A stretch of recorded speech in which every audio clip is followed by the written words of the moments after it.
Hi, my name is Johnston, and I'm a white man.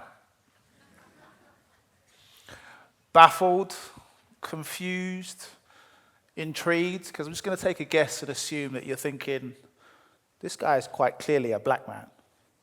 Well, the answer is I'm both. I'm dual heritage, mixed race. In fact, I like to think of it as being 50% this, 50% that, and 100% sexy. I thought you'd like that one. Keep it coming, keep it coming. So my message to you today is not about my entitlement to identify as white. That's a conversation for another time. However, I use this single example of identity assumption to highlight how society has a problem with dichotomy, and that we have a problem in the modern world where we're desperate to put people in boxes and focus on singular goals.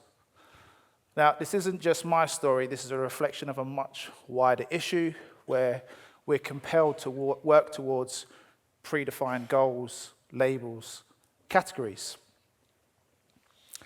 There is a narrative in the mainstream that we cannot be equally good, equally effective, equally passionate about more than one thing. The systems in which we are raised and educated guide us to narrow down our interests on a quest to become an expert and be acknowledged and rewarded for doing so, when in fact those same systems, the education, is in fact built to narrow down our choices into predefined roles. The problem that we have is that no one believes it's possible to be more than one thing. So to illustrate how this can impact our lives, I'd like to share a little bit about my journey with you. I was first exposed to this problem during the formative years as a teenager, where my single ambition and goal in life was to become a professional sports person, not too dissimilar to any teenage boy now. My sport of choice was basketball, and that dream dominated the existence of who I was. It resonated so strongly with all my interactions with people that they in turn labeled me, categorized me, and put me in a box. Now, while this focus, determination, and motivation for my goal no doubt gave me opportunities and open doors that I am forever grateful for, it also took away some opportunities because of the assumptions that people made about me. Having single-minded, tunnel vision focus, hyper-focus, is a double-edged sword. Now, there are two problems that hyper-focus creates. The first one is that it leaves little room for other things. And one of the areas that I believe we are suffering from now is compassion fatigue and our moral obligations and duties to humanity. People just don't care about things anymore, or they feel powerless in creating the change that they want to see. The second is that it allows narrow-minded and dangerous ideologies to brew into groups and communities that do not only not tolerate others' differences, but at times actively target them to destroy them. Now, the scale of this problem is very evident today. We only have to look at some of the conflict and divide that we've seen in recent years. Brexit, Black Lives Matter, Ukraine, Haiti, the Congo, Sudan, Gaza. This is a problem caused by hyperfocus.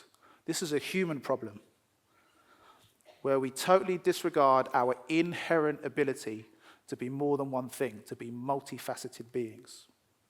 It is simply not natural to just be one thing. So what is natural? This is an actual photo as well. No, it is. Let's just imagine how our earliest ancestors had to navigate diverse environments and make life-critical decisions daily just to survive. They would have had to hunt, protect, build, self-medicate, parent, all at the same time. That multifaceted excellence is part of our magic as human beings. It's what got us here today. In fact, today's rapidly evolving societies are a testament to our ability to be more than one thing. So let's fast forward to today, to now, to here, to this very moment. You are all here because you are more than one thing. You all have a gift. You are all multifaceted individuals without question. So while it's important that we keep the opportunities for expertise and particular roles, it's just as important that we embrace the breadth of potential and possibilities to explore, be curious, and be more than one thing. Now, if we can agree that it's natural to be more than one thing, don't we have a duty to embrace, to protect, to nurture the skill of being more than one thing? Because you sticking with one role does not serve this world. It does not serve your community. It does not serve your household. It does not serve you. Could this be why our morals don't carry the same weight as our business goals and our financial goals? Do you even have any moral goals? Our moral compass isn't as dialed in as it should be. Now, I was guilty of this way of thinking for a long time. Progressing through the standardized benchmarks of life, education, settling down, getting married, having children, buying a house, without a care in the world for my moral duties to humanity. And then I had a massive wake-up call. I want to draw you back to May 2020. What a shit time. Pandemic, lockdown, the fear of death, disease, germ spreading. And then on the 25th of May, the murder of George Floyd became a viral moment that placed the spotlight over the racism that black people have endured in like no other way we've seen before. Anti-black racism was trending. And as a man that society chooses to identify as black, I was hurt. I felt lost, traumatized.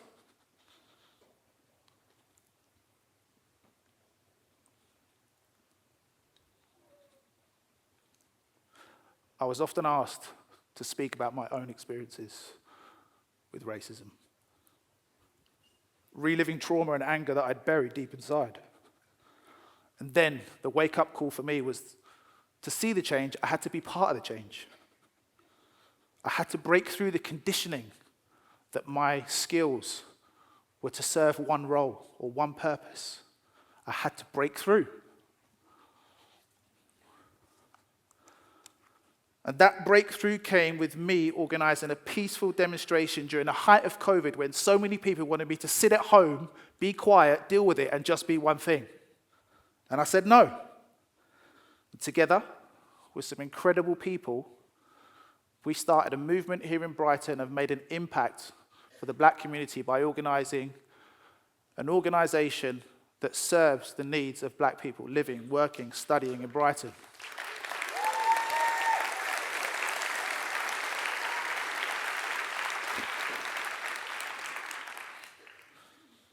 That change started when my moral values, my innate moral values spoke up for me, took action for me. And that ability is not reserved for a select few. It resides in everyone, in all of us. This wasn't the first time that I acknowledged the power of being more than one thing. The first time that I learned the power of being more than one thing was in 2006. I was fortunate enough to achieve my childhood dream of playing professional basketball. And I get a phone call from my agent. This was crazy. He says, "We found you a job." And I'm like, yes! Where am I going? Iceland. So not quite the destination I had in mind, not the MBA or some glamorous beach somewhere, but I grabbed the opportunity with both hands, and I arrived into Thorlökshofen in late August, a town that housed around 1,000 people. The town itself was an example of being more than one thing. The town hall was the library, the community centre, the bank, even the pub at the weekend. And whilst most of the jobs were in and around the fishing trade, you would see people pop up in multiple roles throughout the town. They were so resourceful. We would train daily in the evenings, so I had a lot of time on my hands. So I would go out and explore because of my innate curiosity to see what was going on. It was during one of these explorations that I stumbled across something fascinating. Now, I saw 2 huge articulated lorries arriving into the town with some sort of special delivery. Now, here in the UK, that's just everyday business. But 2 cars in the same hour in Thorlökshofen, something's going on. So I began my investigations, questioning, finding out what was going on. And I was told that this was a flat pack home that had been shipped over from Canada, specifically for a young couple expecting their first child, starting off on those standardized benchmarks to life. And what I witnessed over the next couple of weeks was magical.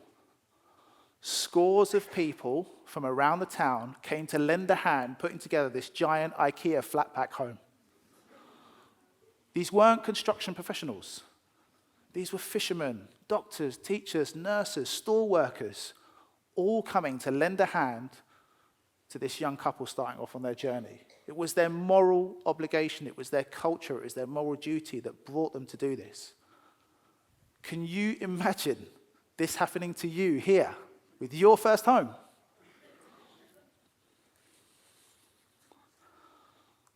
So I'd like you to take a moment with me now to imagine a world where you can be more than one thing, where you can use your skills towards a greater good. How many more things could we accomplish? How many more communities could we impact? How many more lives could we touch? You see, my vision isn't utopian, it's achievable through the collective power of community. Because if we do this, we get to reimagine everything, what those goals are, what those pathways are. If we allow, nurture, and embrace the power of being more than one thing, people will in turn care about more than one thing. And that simple switch will rewire this broken mentality and mismatch of priorities and bring out the voices and skills that we're all owners of. And if we don't, expect more conflict, expect more divide, expect more Ukraines, more Sudans, more Haitis, more Congos, more Gazas. The world doesn't need more individually successful people. The world desperately needs more empathy, more compassion, more unity, more teamwork. So how can you get involved? Well, the good news is we don't need to do 2020 again for you to have a wake-up call, and you don't need to move to Thorlökshofen. But it does start with you, and you do need to want to do it, and you do need to unlock that innate ability to want to explore and be curious. Be more than one thing. So I propose starting by asking yourself 3 questions. Who am I? Outside of the labels and the categories and the titles. Who am I? You never know, you might find someone you didn't even know existed. Secondly, what are my moral goals? Do you even have any moral goals? What do you deeply care about? What change do you want to see in the world? And finally, how can I achieve them? How can I weave these into the fabric of my daily life? Because when you discover what your contribution can be, you'll discover what you can learn and accept and tolerate from others. Now, I'm not asking anyone to become an activist overnight. However, I am encouraging you to do some internal reflection. And I understand that there's a level of fear that comes with stepping out of your lane into the unknown putting yourself in the spotlight to be judged. However, my message to you would be that that fear is internal. And actually, that fear is about how powerful you can be when you're more than one thing. Now, one of my favorite films ever is a true story about an American high school basketball coach called Coach Carter. You know it. The most powerful scene from that film is actually a quote by Marianne Williamson, and I'd like to share that with you. Our deepest fear is not that we are inadequate. Our deepest fear is that we are powerful beyond measure. It is our light, not our darkness, that frightens us the most. Your playing small does not serve the world. We are all meant to shine as children do. It's not just in some of us, it's in everyone. And as we let our own light shine, we consciously give people permission to do the same. As we are liberated from our fear, our presence automatically liberates others. So I'd now like to finish by reintroducing myself. My name is Bud Johnston, and I am more than one thing. Thank you.